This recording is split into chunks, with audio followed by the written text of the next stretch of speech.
नमस्कार दोस्तों, कैसे हैं आप सब? स्वागत है आप सभी का हमारे आज की इस नए वीडियो में।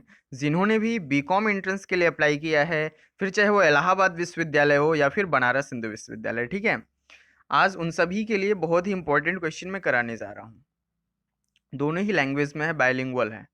तो शुरू करें वीडियो को, उसके पहले मैं आपको एक एंट्रेंस एग्जाम पैटर्न बता देता हूँ, स्पेशली इलाहाबाद का, ठीक है? तो चलिए देखते हैं। टाइम आपके पास 2 आवर्स है, मैक्सिमम मार्क्स 300 हैं। क्वेश्चन पेपर को 3 सेक्शंस में डिवाइड किया गया है और इलाहाबाद विश्वविद्यालय में कोई भी नेगेटिव मार्किंग नहीं है।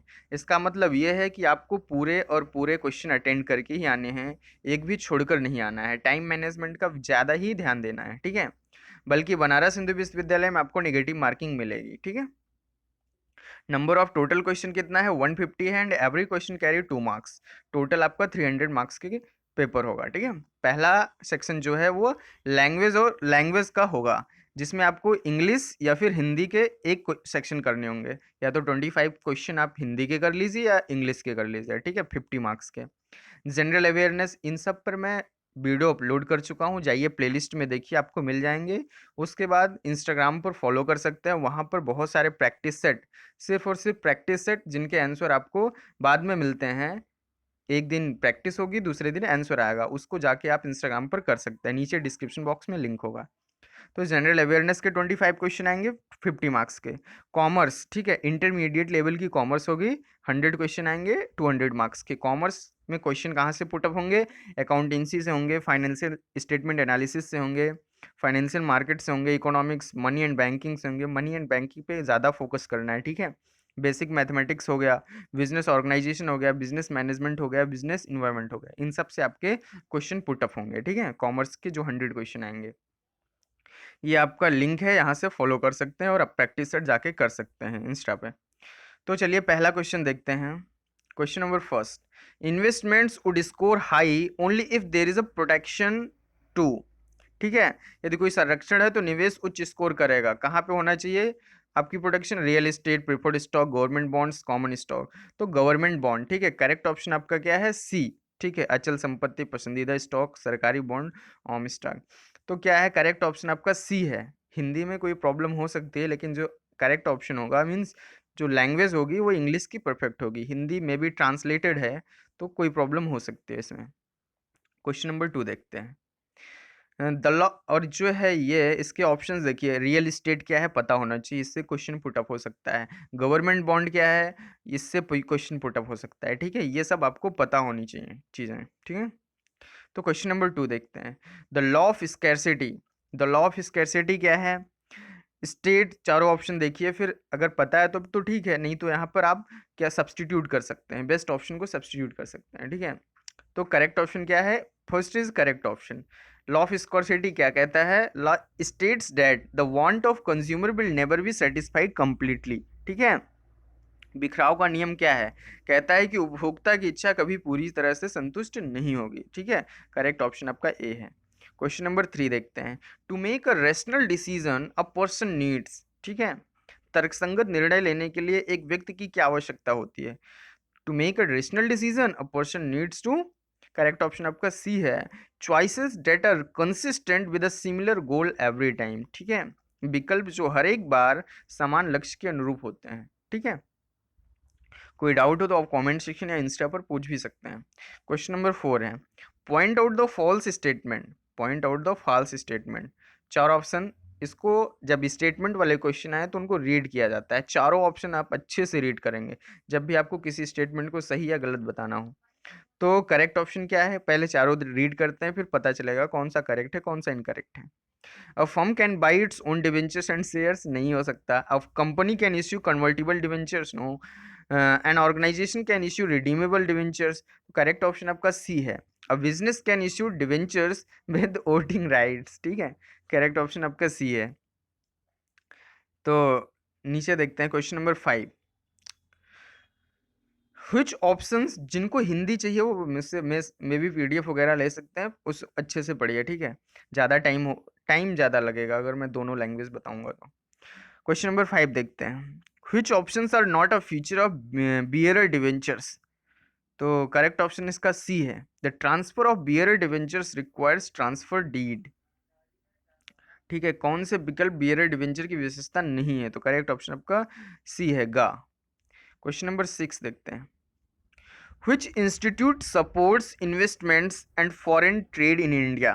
ठीक है, Which institutes supports investment and foreign trades in India? तो IMF है, WTO है, वर्ल्ड बैंक है, ILO है। इन चारों चीज, जो चारों ऑप्शन है, ये बहुत ही इंपॉर्टेंट ऑप्शन है। मीन्स क्वेश्चन भले ही ना पता हो, लेकिन इन चारों ऑप्शन के बारे में थोड़ी थोड़ी इन्फॉर्मेशन आपको होनी चाहिए। कब ऑर्गेनाइजेशन, इनका इनका मेंबर कौन है, क्या है, चेयरपर्सन कौन है, ठीक है, ये सब चीज़ें, कब इनकी फाउंडेशन रखी गई है, ठीक है ना। तो करेक्ट ऑप्शन इसका बी है। Correct option World trade Organization है, ठीक है। कौन सा संस्थान भारत में निवेश और विदेशी व्यापार का समर्थन करता है? तो वो विश्व व्यापार संगठन है। करेक्ट ऑप्शन आपका बी है। क्वेश्चन नंबर 7 देखते हैं। When did the government removes the barrier for investment and investment in India? तो करेक्ट ऑप्शन आपका बी है। कब रिमूव किया था? 1991 में रिमूव किया था, ठीक है। भारत में निवेश और निवेश की बाधाओं को सरकार ने कब दूर किया था? उस समय की सरकार कौन सी थी? आप कमेंट सेक्शन में बताइए। 1991 में भारत जो रिमूव किया था, तो तब सरकार कौन सी थी उस समय? इन कमेंट सेक्शन बताना है। Which code is used to classify goods and services under GST?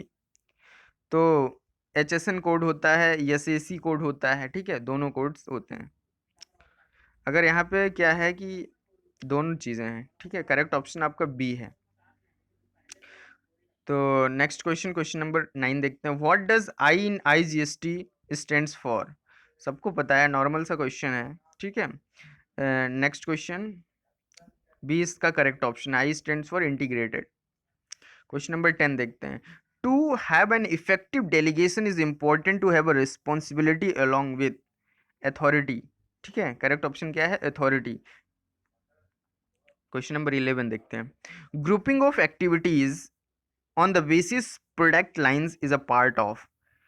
Grouping of activities देखते हैं। Grouping of activities on the basis product lines is a part of delegated organization होगा, डिविजनल ऑर्गेनाइजेशन होगा, functional organization होगा, autonomous organization होगा। Correct option क्या है आपका? B is the correct option, उसमें डिविजनल ऑर्गेनाइजेशन होगा, ठीक है। Question number 12। Policy formulation is a task of. Policy formulation is a task of top level managers. ये कई बार क्वेश्चन रिपीट भी हो चुका है, ठीक है। क्वेश्चन नंबर 13 देखते हैं। Which of the element is not a part of the communication process? Decoding, communication, channel, receiver. तो कम्युनिकेशन जो है is which of the element is not a part of the communication process? तो channel, communication, correct option B है, ठीक है। Question number 14 देखते हैं। Name the process that converts a message into communication symbols. Important question है ये। Name the process that converts a message into communication symbol. तो encoding बोलते हैं उसको। The official signature of company is called common seal, ठीक है, common seal. Question number 16। The company is managed with a group of persons known as board of directors, ठीक है। Board of directors में कौन कौन से मेंबर है बोला नहीं जाता, तो वही है। The company is managed with a group of persons known as board of directors. NCERT exemplars देख लेना आप लोग। Question number 17। To start a partnership business what should be the minimum number of partners? To start a partnership business what should be the minimum number of partners? ठीक है, partnership business के लिए कम से कम कितने पार्टनर होने चाहिए, member होने चाहिए? तो करेक्ट ऑप्शन आपका ए है, कम से कम 2 होने चाहिए, ठीक है। Question number 18। What type of agreement is use to form a partnership business? तो कैसा एग्रीमेंट होना चाहिए एक पार्टनरशिप बिजनेस को स्टार्ट करने के लिए? तो रिटन एग्रीमेंट होना चाहिए, ओरल एग्रीमेंट, रिटन और oral agreement, none of them. तो करेक्ट ऑप्शन आपका सी है। रिटन और ओरल एग्रीमेंट दो में से एक होना चाहिए। रिटन रहेगा तो बेटर रहेगा। Question number 19। The scale applied in statistics which imparts a difference of magnitude and proportion is considered as? C is the correct option आपका रेशियो स्केल। क्वेश्चन नंबर 20 देखते हैं। Review of performance appraisal, labour turnover rates, planning of incentives and training programs and are examples of. Review of performance appraisal, labour turnover rates, planning of incentives and training programs and are examples of। घिसे पिटे questions का ज़माना नहीं है, trending और important question आते हैं, ठीक है? इसलिए अच्छे से पढ़ाई करिए। ऑप्शन क्या है correct? D. D is the correct option. Statistics in personal management. Question number 21, on balance sheet accruals, notes payables and account payables are listed under which category? On balance sheets accruals, notes payable and account payable are listed under which category? तो current liabilities होगा, accumulated liabilities होगा, non current liabilities होगा, एक्यूर्ड liabilities होगा। तो correct option आपका क्या है? Current liabilities, ठीक है? जो ऑप्शन, जब क्वेश्चन आप रीड किया करिए ना, तो जो क्वेश्चन के ऑप्शंस होते हैं उनमें आपको जो इंपॉर्टेंट टर्म्स लगे उसके बारे में थोड़ा देख लिया करिए।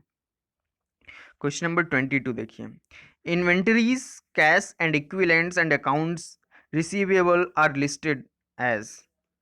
तो correct option assets on the balance sheet, ठीक है? Inventories, cash and equivalents and accounts receivable are listed as assets on the balance sheet, ठीक है? बहुत पढ़ा होगा इसको। Question number 23, salaries and wages employees are recorded in which accounts are called? तो correct option आपका डी है, both A and B, means accruals accounts and accrued account.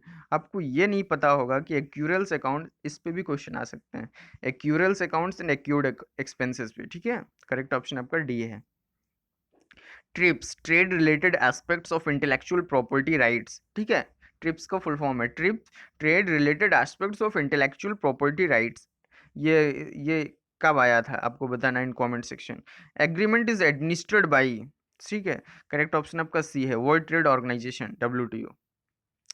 which is most recently appointed the ambassador and permanent representative of India to WTO? तो correct option आपका D है, ब्रजेंद्र नवनीत, ठीक है?